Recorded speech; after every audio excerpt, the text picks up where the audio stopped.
আপনারা ইতিমধ্যে অবগত হয়েছেন যে গত 27শে মে উত্তর পশ্চিম বঙ্গোপসাগর ও তার পার্শ্ববর্তী এলাকায় একটি লঘুচাপ তৈরি হয়েছিল। ওই লঘুচাপটি কিছুটা শক্তিমাত্রা অর্জন করে সুস্পষ্ট লঘুচাপে পরিণত হয় 28শে মে 2025 এবং আজ সকালে ওই সুস্পষ্ট লঘুচাপটি শক্তিমাত্রা অর্জন করে নিম্নচাপে পরিণত হয়েছে এবং উত্তর পশ্চিম বঙ্গোপসাগর ও তার পার্শ্ববর্তী এলাকা জুড়েই সে আবর্তিত হচ্ছে এবং এটি ক্রমান্বয়ে শক্তি অর্জন করতে পারে। এর প্রভাবে বিশেষ করে রাজশাহী, রংপুর, খুলনা, বরিশাল, চট্টগ্রাম, ঢাকা, সিলেট, ময়মনসিংহ এইসব বিভাগে কোথাও কোথাও ভারী থেকে অতি ভারী বৃষ্টিপাতের সম্ভাবনা আছে আগামী 24 ঘন্টার মধ্যে।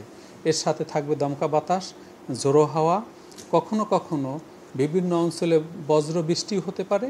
এই বজ্র বৃষ্টির সাথে বজ্রপাতও থাকতে পারে।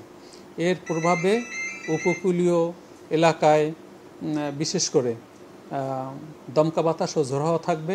সেই কারণে সকল সমুদ্র বন্দরসমূহ, বিশেষ করে কক্সবাজার, চট্টগ্রাম, মোংলা ও পায়রা সমুদ্র বন্দরসমূহকে 3 নম্বর স্থানীয় সতর্ক সংকেত দেখিয়ে যেতে বলা হয়েছে। তাছাড়া সকল মাছ ধরা নৌকা ও ট্রলার সমূহকে নিরাপদ আশ্রয়ে যেতে বলা হয়েছে এবং পরবর্তী নির্দেশ না দেওয়া পর্যন্ত তাদেরকে নিরাপদ আশ্রয়ে থাকতে বলা হয়েছে। আপনারা জানেন আমাদের দেশের অভ্যন্তরীণ নদীবন্দরে অনেক নৌযান চলাচল করে। অভ্যন্তরীণ নদীবন্দরকে 2 নম্বর সতর্কতা সংকেত দেখিয়ে যেতে বলা হয়েছে এবং আজকের বেলা 11টা থেকে আগামী 48 ঘন্টার মধ্যে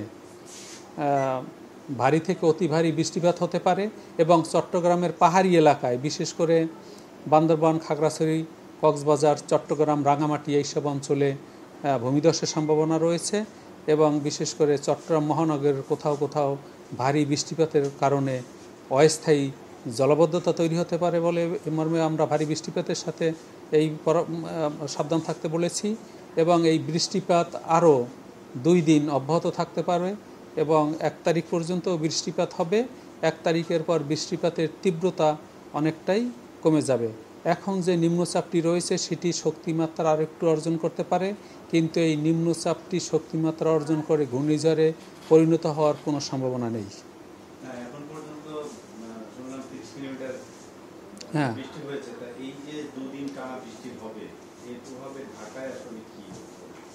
দেখুন, আপনারা জেনে থাকবেন যে ঢাকায় আজকে সকাল 6টা থেকে দুপুর 12টা পর্যন্ত 30 মিলিমিটার বৃষ্টিপাত রেকর্ড করা হয়েছে এবং বৃষ্টিপাত এখনও বিশেষ করে উপকূলীয় বিভাগগুলোতে বৃষ্টিপাত অব্যাহত রয়েছে। এই বৃষ্টিপাতের কারণে কোথাও কোথাও অস্থায়ীভাবে জলাবদ্ধতা তৈরি হতে পারে।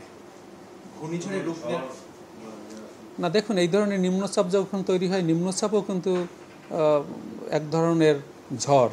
এর সাথে দমকা বাতাস থাকে, ঝোড়ো হাওয়া থাকে, বাতাসের গতিবেগ 51 থেকে 61 কিলোমিটারের মধ্যে ওঠানামা করে। কখনো কখনো এই নিম্নচাপের কেন্দ্র থেকে একটু দূরে বিভিন্ন জায়গায় তার চারিপাশে বজ্রমেঘ তৈরি হতে পারে, বজ্রমেঘের সাথে বজ্রপাত হতে পারে এবং কোথাও কোথাও ভারী বৃষ্টিপাত হতে পারে। এবং আপনারা মনে রাখবেন, যখন এই ধরনের নিম্নচাপ যদি আরও একটু শক্তিমাত্রা অর্জন করে তখন সে গভীর নিম্নচাপে পরিণত হতে পারে। এই ধরনের সিস্টেম যখন উপকূল অতিক্রম করে তখন অস্থায়ীভাবে দমকা বাতাস ও ঝোড়ো হাওয়া সহ ব্যাপক বৃষ্টিপাতের সম্ভাবনা থাকে এবং এই বৃষ্টিপাতের ফলে নিম্ন অঞ্চলে অস্থায়ীভাবে জলাবদ্ধতাও তৈরি হতে পারে।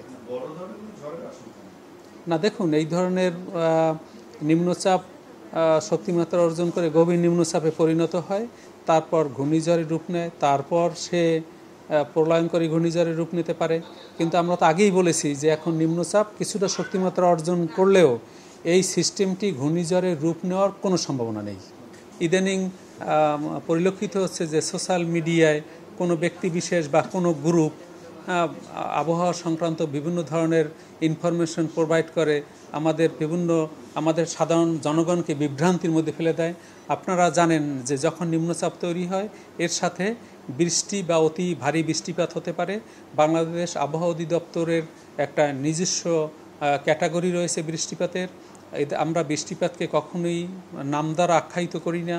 আমরা বলি যে 1 থেকে 10 মিলিমিটার বৃষ্টি হলে একে আমরা হালকা বৃষ্টি বলি, 10 থেকে 22 মিলিমিটার বৃষ্টি হলে আমরা একে মাঝারি বৃষ্টি বলি, এবং 22 থেকে 44 মিলিমিটার বৃষ্টি হলে তখন আমরা মাঝারি ধরনের ভারী বৃষ্টিপাত বলি, এবং 44 থেকে 88 মিলিমিটার বৃষ্টি হলে একে আমরা বলি ভারী বৃষ্টিপাত, এবং 89 মিলিমিটার বা তার বেশি বৃষ্টিপাত হলে ভারী বৃষ্টিপাত বলে থাকি, অতি ভারী বৃষ্টিপাত বলে থাকি। এই ক্যাটাগরির বাইরে বৃষ্টিপাতের নামকরণ দিয়ে কোনো ধরনের তথ্য বাংলাদেশ আবহাওয়া অধিদপ্তর দিয়ে থাকে না। তবে এই ধরনের নিম্নচাপ তৈরি হলে উপকূলীয় এলাকায় ব্যাপক বৃষ্টিপাতের সম্ভাবনা থাকে।